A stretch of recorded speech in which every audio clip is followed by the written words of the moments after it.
मायावती ने आकाश आनंद को माफ कर दिया।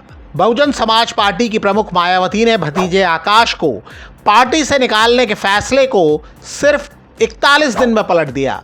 बीएसपी चीफ ने सोशल प्लेटफॉर्म एक्स पर लिखा, सार्वजनिक तौर पर अपनी गलतियों को मानने के मद्देनजर एक और मौका दिए जाने का निर्णय। मायावती ने यह ऐलान बीती 13 अप्रैल को किया, बाबा साहब डॉक्टर भीमराव आम्बेडकर की जयंती की पूर्व संध्या पर। पैचअप की इनसाइड स्टोरी मायावती ने खुद ही बताई। मायावती ने जब बीएसपी के तमाम पदों से हटाकर आकाश को पैदल किया था, तब उनकी प्रतिक्रिया ऐसी थी जिसमें मायावती को अनुशासनहीनता नजर आई थी। मायावती ने अगले ही दिन उन्हें पार्टी से बाहर का रास्ता दिखा दिया था। इसके बाद कई लोगों को उम्मीद थी कि आकाश आनंद झुकेंगे नहीं। ऐसे लोगों की नज़र में आकाश आनंद दलित वर्ग के कई लोगों के बीच उम्मीद की नई किरण के तौर पर सामने आए हैं। वो दावा कर रहे थे कि चुनाव प्रचार के दौरान उनकी इमेज ऐसे फायर ब्रांड नेता की बनी जो किसी को भी चुनौती दे सकता है। उसके पास हौसला और विजन दोनों है। सोशल मीडिया पर पॉपुलर आकाश आनंद को तमाम लोगों ने समर्थन का ऐलान किया।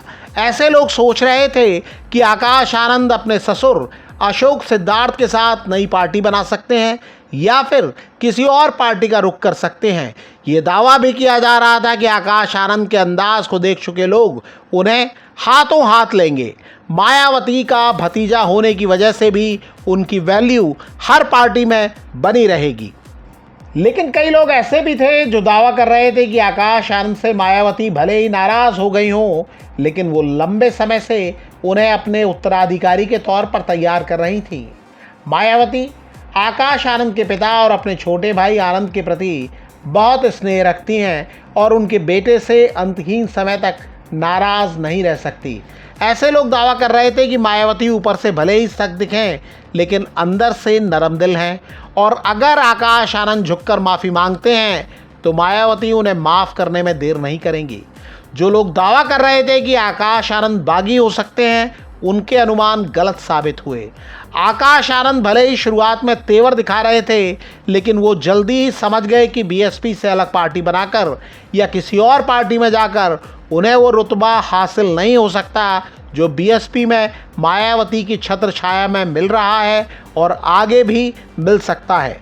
मायावती ने खुलकर बताया है कि आकाश कई लोगों से लगातार संपर्क कर रहे थे, ऐसे लोगों से जो मायावती के करीबी हैं और उनकी बात मायावती तक पहुंचा सकते थे। वो मायावती से माफ़ी मांगना चाहते थे। वो ऐसा भरोसा भी देना चाहते थे कि आगे ऐसी गलती नहीं होगी। आकाश माफ़ी पहले ही मांग चुके थे, लेकिन रुसवाई सार्वजनिक तौर पर हुई थी तो माफ़ी भी सार्वजनिक तौर पर ही मांगी जानी थी। आकाश आनंद ने एक्स पर लिखा, आदरणीय बहन जी से अपील है कि मेरी सभी गलतियों को माफ़ करके मुझे पुनः पार्टी में कार्य करने का मौका दिया जाए। इसके लिए मैं सदैव उनका आभारी रहूँगा।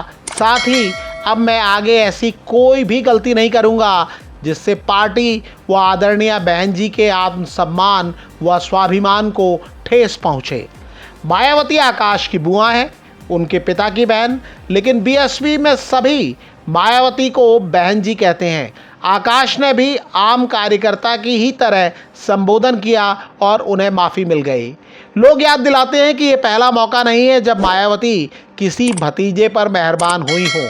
मायावती एक दौर में अखिलेश यादव पर मेहरबान हो चुकी हैं, जो किसी वक्त व्यंग में उन्हें बुआ कहते थे। हमें और आपको बहन जी नहीं बोलना चाहिए, हमें आपको बुआ बोलना चाहिए। वही अखिलेश यादव जब विनम्रता के साथ मायावती से झुककर मिले तो मायावती ने वो फैसला ले लिया जिसकी किसी को उम्मीद नहीं थी। दरअसल 2017 में यूपी में सरकार गंवाने के बाद अखिलेश यादव ऐसे फॉर्मूले की तलाश में थे जिससे बीजेपी को मात दी जा सके। तब यूपी के सीएम योगी आदित्यनाथ की छोड़ी गई लोकसभा सीट गोरखपुर और डिप्टी सीएम केशव प्रसाद मौर्य की सीट फूलपुर में उपचुनाव हुआ। बीएसपी के परोक्ष समर्थन से समाजवादी पार्टी ने दोनों लोकसभा सीट जीत ली और अखिलेश यादव ने मायावती का बहुत विनम्र भाव से आभार जताया। इस बात को मीडिया ने भी कवर किया। गए, उन्होंने बुके दिया, उन्हें फूलों का गुलदस्ता, झुककर प्रणाम बुआ। दावा यह भी किया जाता है कि अखिलेश यादव की विनम्रता के चलते मायावती ने जून 1995 के कुख्यात गेस्ट हाउस कांड की घटना की कड़वी यादों को भी पीछे छोड़ दिया। जो लोग नहीं जानते हैं कि गेस्ट हाउस कांड क्या है, उनकी जानकारी के लिए बता दें कि 1995 में उत्तर प्रदेश में समाजवादी पार्टी और बीएसपी की गठबंधन सरकार चल रही थी। मीडिया रिपोर्टों के मुताबिक तब समाजवादी पार्टी से गठबंधन तोड़ने के लिए बीएसपी लखनऊ के स्टेट गेस्ट हाउस में बैठक कर रही थी। इस दौरान शाम करीब 4 बजे भीड़ ने वहां नारेबाजी करते हुए बीएसपी नेताओं के साथ मारपीट शुरू कर दी। भीड़ ने बीएसपी विधायकों को अगवा करने की कोशिश की। दावा यह भी किया जाता है कि मायावती के साथ भी बदतमीजी की गई थी। उन्होंने खुद को एक कमरे में बंद कर अपने आप को बचाया था। इस भीड़ ने दलितों के खिलाफ अपमानजनक नारे भी लगाए थे, ऐसा भी आरोप लगाया जाता है। बीएसपी का आरोप है कि मारपीट करने वालों में समाजवादी पार्टी के नेता और विधायक शामिल थे। तब मायावती ने शपथ ली थी कि वो कभी समाजवादी पार्टी के साथ गठजोड़ नहीं करेंगी, लेकिन अखिलेश यादव ने अपनी विनम्रता और सौम्य बर्ताव से मायावती का मन बदल दिया। तब अखिलेश यादव ने कहा था कि मायावती जी का कोई भी अपमान समाजवादियों का अपमान होगा। अखिलेश यादव की पत्नी डिंपल यादव ने भी मायावती को मनाने में बराबर की भूमिका निभाई थी। उन्होंने सार्वजनिक तौर पर मायावती के पैर भी छुए थे। मायावती ने भी डिंपल को बहू कहा था। हालांकि दावा ये किया जाता है कि 2019 में इस गठजोड़ के बावजूद समाजवादी पार्टी की सीटें नहीं बढ़ी और गठबंधन टूट गया। लोकसभा में मायावती की पार्टी 0 से 10 पर पहुंच गई, लेकिन अखिलेश यादव की पार्टी की सीटें 5 ही रहीं।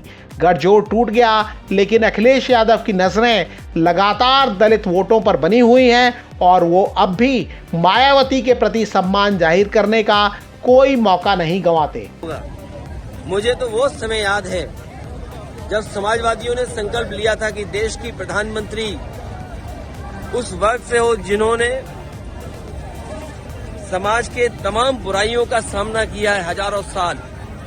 और याद कीजिए, समाजवादी पार्टी तो प्रधानमंत्री बनाने के लिए सपना देख रही थी। हालांकि अभी अखिलेश यादव, अवधेश प्रसाद, रामजीलाल सुमन और इंद्रजीत सरोज जैसे नेताओं के सहारे दलित वोट बैंक बढ़ाने के इरादे में हैं, लेकिन यूपी की राजनीति के जानकार दावा करते हैं कि इनमें से कोई भी नेता मायावती के कद के आसपास भी नहीं है। कई जानकार दावा करते हैं कि गठजोड़ भले ही टूट गया हो, लेकिन मायावती अब भी अखिलेश यादव के प्रति ज़्यादा कटुता नहीं दिखाती हैं और भविष्य में अगर अखिलेश यादव भी पूरे दिल से कोशिश करें तो शायद मायावती एक और भतीजे पर एक और बार मेहरबान होती नजर आएं।